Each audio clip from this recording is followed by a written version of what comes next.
Loan देने का वादा करते हैं, ऐसी किसी भी जगह पर आपको अपने किसी भी डॉक्यूमेंट का यूज़ नहीं करना है। जो फर्जी लोग हैं अपने आप को एडवोकेट बताते हैं, तो ये फिर काम क्यों कर रहे हैं? अगर आप एडवोकेट हो तो फिर ये काम क्यों कर रहे हो?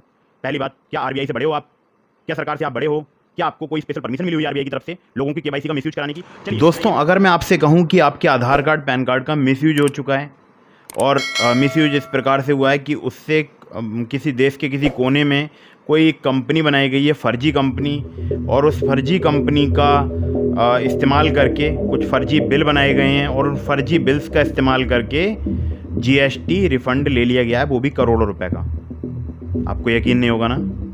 बहुत सारे लोगों को यकीन नहीं होगा और हम भी ये उम्मीद करते हैं कि ऐसा आपके साथ में ना हुआ हो, क्योंकि आज से 5 दिन पहले नोएडा पुलिस ने एक बहुत बड़े घोटाले का पर्दाफाश किया है, जो है 15,000 करोड़ रुपए का घोटाला। तो पहले मैं आपको न्यूज़ दिखा देता हूँ, उसके बाद मैं आपसे और भी बात करूँगा, क्योंकि बहुत सारे फर्जी लोगों ने आपके आधार कार्ड पैन कार्ड का मिसयूज कराया है, जो अपने आप को एडवोकेट कहते हैं, अपने आप को भगवान जाने क्या हैं वो, ठीक है। खैर, आपने थंबनेल पर पढ़ ही लिया होगा।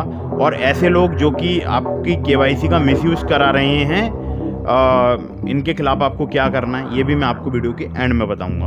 और मैं आपको साथ ही साथ में ये भी बताऊंगा कि आरबीआई ने इस पर क्या कहा है, और नोएडा की जो पुलिस कमिश्नर हैं लक्ष्मी सिंह, उन्होंने इस पर क्या कहा है, ठीक है। तो ये मैं सब कुछ आज की इस वीडियो में आपको बताने वाला हूँ, तो वीडियो में बिल्कुल एंड तक बने रहिएगा। सबसे पहले मैं आपको न्यूज़ दिखा देता हूँ, ठीक है। तो आपको न्यूज़ यहाँ पर दिखाई दे जाएगी। तो दोस्तों, जैसा कि आप न्यूज़ में देख रहे हैं, इसका लिंक मैंने आपको डिस्क्रिप्शन में दे दिया, वहाँ जाकर आप चेक कर सकते हैं, डिस्क्रिप्शन चेक कीजिए, ठीक है। तो यहाँ लिखा है 2600 फर्जी कंपनियाँ और 10,000 करोड़ का घोटाला, नोएडा में पकड़ा गया गिरोह, 7 लाख लोगों का डेटा बरामद। ये कोई छोटा नंबर नहीं है, 7 लाख लोगों का डेटा बरामद हुआ है, तो ये एक बड़ा नंबर है। और यहाँ देखिए, पूरी मैं आपको पहले न्यूज़ दिखा देता हूँ, ठीक है। नोएडा में फर्जीवाड़ा कर 10,000 करोड़ की हेराफेरी कर ली गई। पुलिस ने इस मामले का पर्दाफाश करते हुए गिरोह के मास्टरमाइंड सहित 8 लोगों को अरेस्ट किया है। ये लोग फर्जी फॉर्म रजिस्टर कराते, इसके बाद फर्जी बिल तैयार कर गड़बड़ी करते थे। आरोपियों के पास से लगभग 7 लाख लोगों का डेटा बरामद हुआ है। तो वैसे जब ये न्यूज़ आई है, मैं आपको दिखा देता हूँ, 2 जून की है। इसके बाद मेरे पास एक और अपडेटेड न्यूज़ आई थी, उसमें 15,000 करोड़ बताया गया था, ठीक है। खैर, 10,000 करोड़ भी अपने आप में एक बहुत बड़ी रकम होती है, और 15,000 करोड़ हैं तो फिर क्या ही कहनी है, ठीक है। तो देखिए, यहाँ पर पुलिस ने बताया कि 8 लोगों को अरेस्ट किया है। ये लोग फर्जी फर्म रजिस्टर कराते थे, इसके बाद फर्जी बिल तैयार कर गड़बड़ी करते थे। आरोपियों के पास से लगभग 7 लाख लोगों का डेटा बरामद हुआ है। उत्तर प्रदेश के नोएडा में 10,000 करोड़ रुपए के घोटाले का मामला सामने आया है। यहाँ थाना सेक्टर 20 पुलिस और टेक्निकल टीम ने घोटाले को अंजाम देने वाले गिरोह का पर्दाफाश किया है। ये गिरोह फर्जी डेटा के जरिए फर्जी फॉर्म, जीएसटी नंबर तैयार कर पूरे मामले को अंजाम दे रहा था। पुलिस ने गिरोह के मास्टरमाइंड सहित 8 लोगों को गिरफ्तार किया। इनके कब्जे से 2,660 फर्जी जीएसटी फॉर्म, ठीक है, 24 कंप्यूटर, कई फर्जी आधार कार्ड और करीब 7 लाख लोगों का डेटा बरामद किया है। जानकारी के मुताबिक बीते मई में थाना सेक्टर 20 पुलिस से एक व्यक्ति ने शिकायत कर कहा था कि उसके नाम पर फर्जी फॉर्म तैयार कर जीएसटी का हेराफेर किया गया है। शिकायत के बाद पुलिस टेक्निकल सर्विलांस के माध्यम से छानबीन में जुट गई। इसके बाद पुलिस ने इस पूरे गिरोह का पर्दाफाश कर दिया। पूछताछ में आरोपियों ने बताया कि वे फर्जी फॉर्म, जीएसटी नंबर तैयार करके बिना माल की डिलीवरी किए फर्जी बिल तैयार कर लेते थे। इसके बाद जीएसटी रिफंड लेकर सरकार के राजस्व को हजारों करोड़ का नुकसान पहुंचा रहे थे। पुलिस की जांच में खुलासा हुआ कि ये गिरोह पिछले 5 सालों से संगठित रूप से इस तरह से फर्जी फॉर्म तैयार कर गड़बड़ी कर रहा था। अब देखिए, यहाँ पर 2 बातें हैं जो कि आपको समझनी है। पहली बात ये है कि ये पिछले 5 साल से ये गड़बड़ी कर रहे हैं, और आपने देखा होगा कि लगभग पिछले 4 या 5 साल से ही ये फर्जी लोन एप्लीकेशंस अपना मकड़ जाल प्ले स्टोर में, गूगल पर, इधर उधर वेबसाइट पर बुन रहे हैं और जगह जगह एड्स वगैरह चलाते हैं।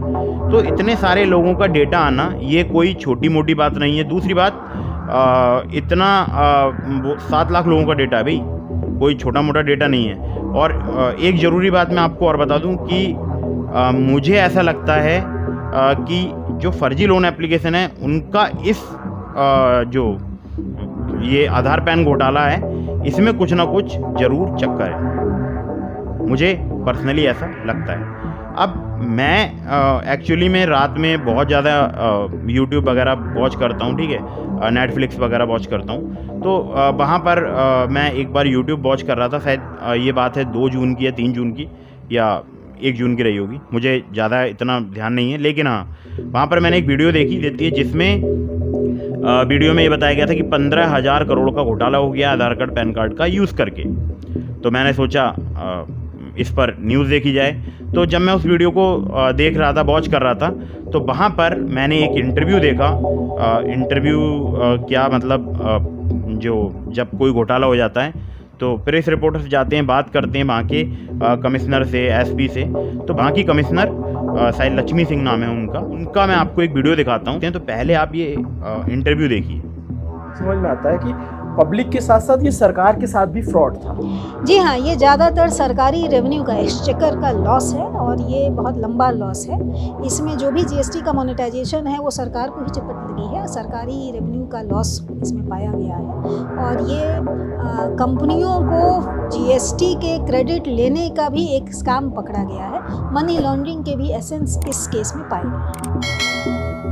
मैम, एक थोड़ा सा वैसा सवाल है कि क्या आपको ये लगता है कि बिना आंतरिक मिली भगत के या फिर जो सरकारी सिस्टम है जीएसटी, इन पे भी आप लोगों को कुछ शक है कि कुछ अंदर के लोग भी हो सकते देखिए, हैं? हमारे द्वारा इस केस की सूचना स्टेट और सेंट्रल जीएसटी काउंसिल को भी दी जा रही है ताकि वो अपने स्तर से भी इसका इन्वेस्टिगेशन और इंक्वायरी कर सकें। साथ ही साथ इनकम टैक्स डिपार्टमेंट को भी हम लोग चिट्ठी लिख रहे हैं ताकि वो भी इन कंपनियों के माध्यम से कहाँ कहाँ मनी ट्रेल है उसका इन्वेस्टिगेशन कर सकें। मनी लॉन्ड्रिंग के भी एसेंस पाए जाने पर हम संबंधित एजेंसी को भी रिपोर्ट करेंगे। तो दोस्तों, जैसा कि आपने इंटरव्यू में देखा, क्या क्या बोला और आप लोगों को समझ में आ गया होगा। अब पुलिस तो इस जांच में जुटी है कि ये लोग डेटा कहाँ से प्राप्त कर रहे थे, क्या जांच में जो भी निकल कर सामने आएगा। लेकिन अगर आपने भी इन ऑनलाइन फर्जी लोन एप्लीकेशंस में अपने आधार कार्ड पैन कार्ड का यूज़ किया है, चाहे वो भले ही किसी के कहने पर किया हो, बहुत सारे सो कॉल्ड LLB, ठीक है, कुछ जो अपने आप को एडवोकेट कहते हैं, जिनसे अगर आप रजिस्ट्रेशन भी मांग लोगे बार एसोसिएशन ऑफ इंडिया का, वो आपको नहीं दिखा पाएंगे, ठीक है। मैं खुद एक लॉ स्टूडेंट हूँ, मेरा अभी कोई रजिस्ट्रेशन नहीं है, किसी भी बार काउंसिल में मेरा रजिस्ट्रेशन नहीं है।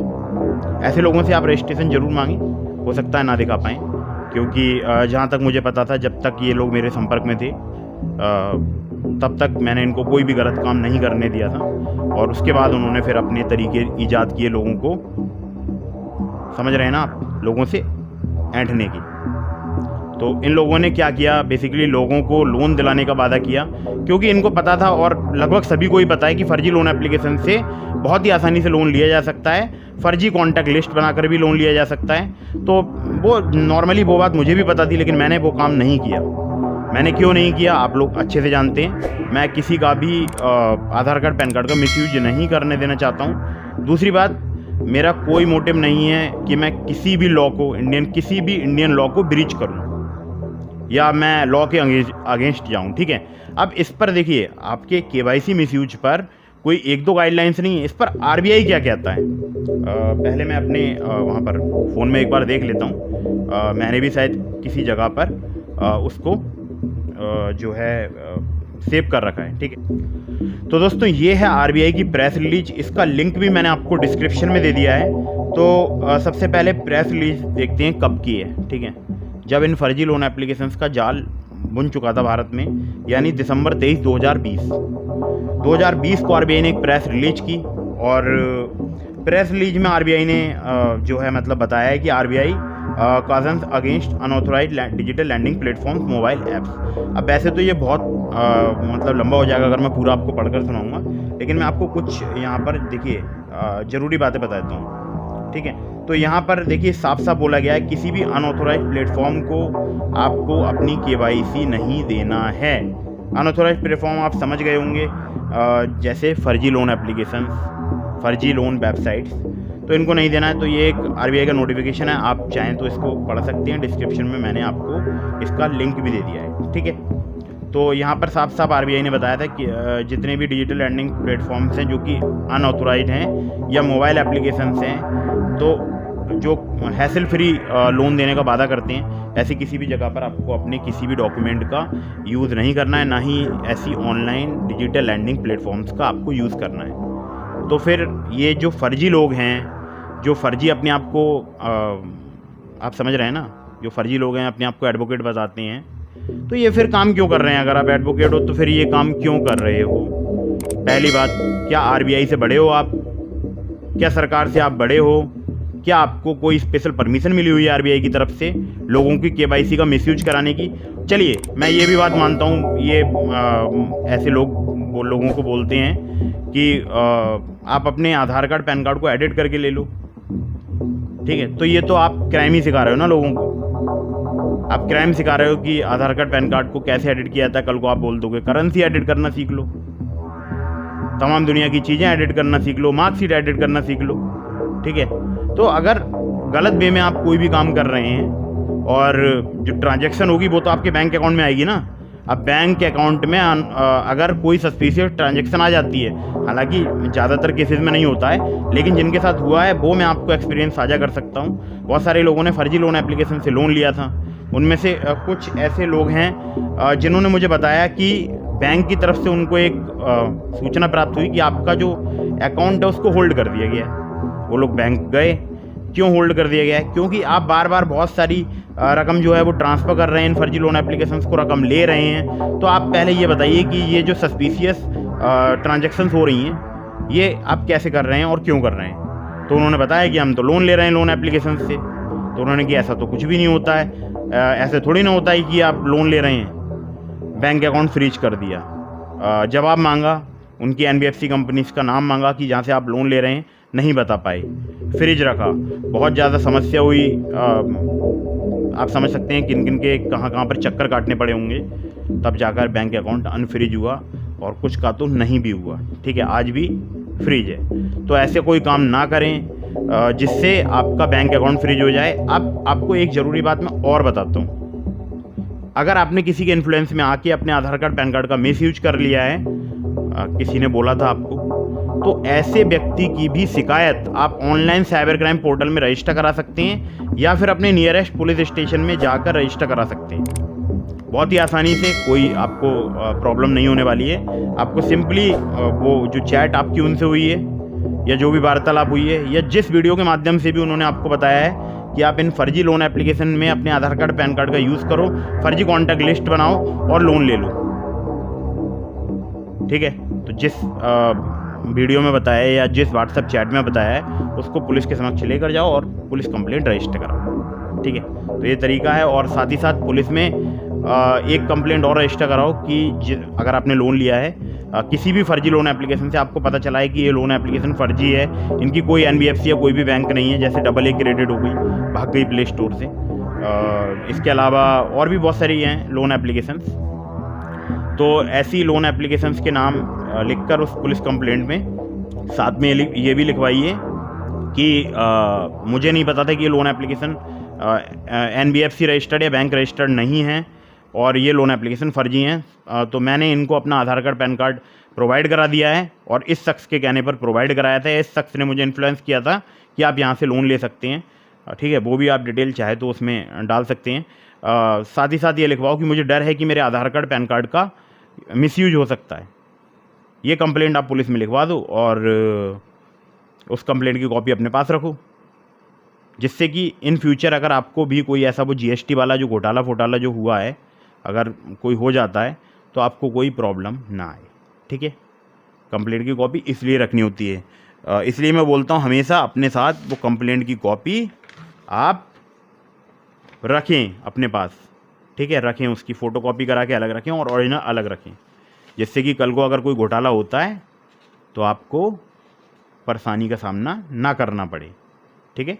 तो यहीं से मैं अपनी वाणी को विराम देता हूँ। काफ़ी लंबी ये वार्तालाप हो चुकी है। तो दोस्तों, उम्मीद करता हूँ बात आपको पूरी समझ में आ गई होगी। किसी भी फर्जी लोन एप्लीकेशन से फर्जी कॉन्टैक्ट लिस्ट बनाकर भी लोन ना लें, और फर्जी कॉन्टैक्ट लिस्ट छोड़ो, किसी भी फर्जी लोन एप्लीकेशन को इंस्टॉल तक मत करना। लोन लेना तो बहुत दूर की बात है। चलिए, वीडियो अगर आपको पसंद आई हो तो इसको लाइक कर दीजिएगा, चैनल को सब्सक्राइब करना बिल्कुल मत भूलिएगा। आपके मन में कोई भी सवाल है, आप मुझसे डायरेक्टली बात करना चाहते हैं, तो आप ज्वाइन बटन पर क्लिक करके मेंबरशिप पैक परचेज करके आप मुझसे बात कर सकते हैं, और तीनों ही पैक में मैं आपसे बात कर लूँगा, ठीक है, ऑन कॉल बात कर लूँगा, ठीक है। आप कोई सा भी मेंबरशिप पैक ले सकते हैं मुझसे बात करने के लिए।